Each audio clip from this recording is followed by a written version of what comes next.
জেলা থেকে আগত আমার ভাই এবং বোনেরা, আমরা কয়েকদিন পর পর লেট লাইট করে ঢাকায় আসি, ঢাকা থেকে চলে যাই, কিন্তু আমাদের ভূমিহীন কৃষক, শ্রমিক, মেহনতি মানুষের দাবি আদায় হয় না।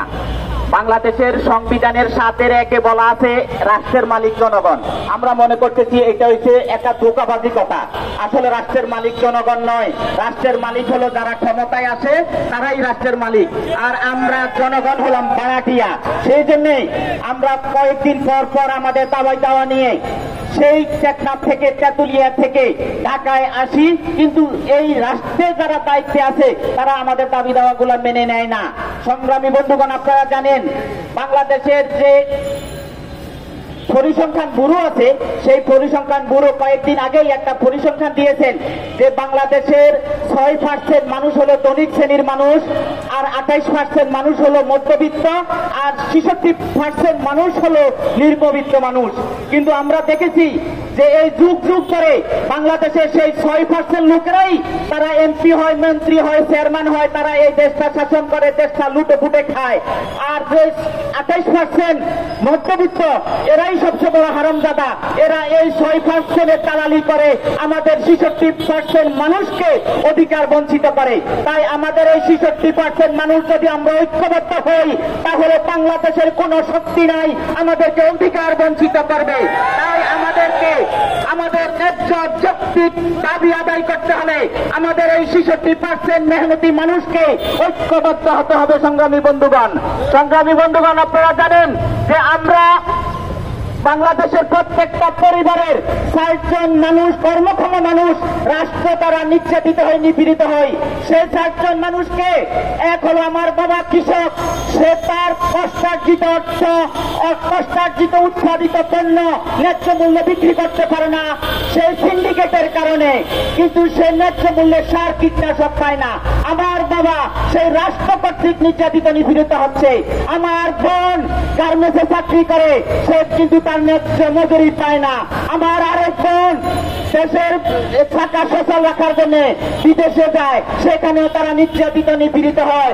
আমার আরেক ভাই চাকরির জন্য দেশে দেশে ঘুরে, কিন্তু ঘুষের কারণে চাকরি পায় না। সংগ্রামী বন্ধুগণ, এইভাবে রাষ্ট্র আমাদেরকে নির্যাতিত, নিপীড়িত চালিয়ে যাচ্ছে দীর্ঘদিন।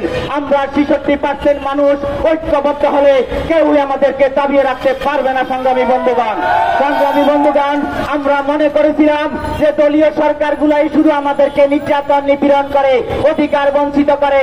আমরা মনে করেছিলাম যে এই দেশে যদি একটা নির্দলীয় নিরপেক্ষ তত্ত্বাবধায়ক সরকার আসে, তাহলে আমাদের খেটে খাওয়া গরিব মেহনতি মানুষের অন্তত মুক্তি হবে।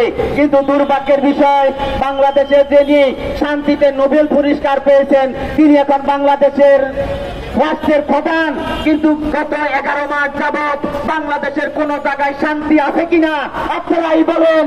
বাংলাদেশের কোন জায়গায় শান্তি নাই। যারা ওনাকে শান্তিতে নোবেল পুরস্কার দিতে, এখন তারাও লজ্জিত যে কোন লোকের শান্তিতে নোবেল দিলাম। তিনি গত 11 মাস বাংলাদেশ শাসন করছেন, বাংলাদেশের মানুষ কোনো শান্তি পাচ্ছে না। প্রত্যেকটা জায়গায় লুণ্ঠন, অরাজকতা, কোন মানুষের জান মালের নিরাপত্তা নাই, নারীদের কোন ইজ্জতের নিরাপত্তা নাই। প্রত্যেকটা জায়গায় এখন একটা ভীতিকর অবস্থা বিরাজ করছে। সম্মানিত বন্ধুগণ, আমরা মনে করেছিলাম যে আমাদের প্রধান উপদেষ্টা, তার আন্তর্জাতিকতা আছে, তিনি আমাদের দেশের লক্ষ লক্ষ শ্রমিককে বিদেশে পাঠিয়ে কর্মসংস্থানের ব্যবস্থা করবেন। কিন্তু দুর্ভাগ্যের বিষয়, গত 11 মাসে আরো 30 লক্ষ মানুষ আমরা বেকার হয়েছি। মিল, ইন্ডাস্ট্রি, কারখানা সবগুলা বন্ধ হয়ে গেছে, কিন্তু তিনি তো আমাদের জন্য কোনো কর্মসংস্থানের ব্যবস্থা করতে পারেন নাই। তাই এই জনগণ এখন আর এই অন্তর্বর্তী সরকারকে চাচ্ছে না।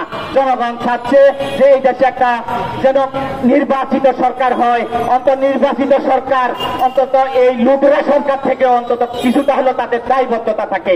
তাই সম্মানিত বন্ধুগণ, আমরা আমাদের দাবি আদায়ের জন্য আমরা কাউকে কাতুকুতু দিয়ে পৃথিবীতে কোনো দাবি আদায় হয় নাই। দাবি আদায় করতে হলে রাজপথ থেকে দুর্নীতিবাজদের চোখে চোখ রেখে দাবি আদায় করতে হয়। সেই দাবি আদায়ের সংগ্রামে আপনাদেরকে আহ্বান জানিয়ে আমি আমার কথা শেষ করছি। সবাইকে ধন্যবাদ।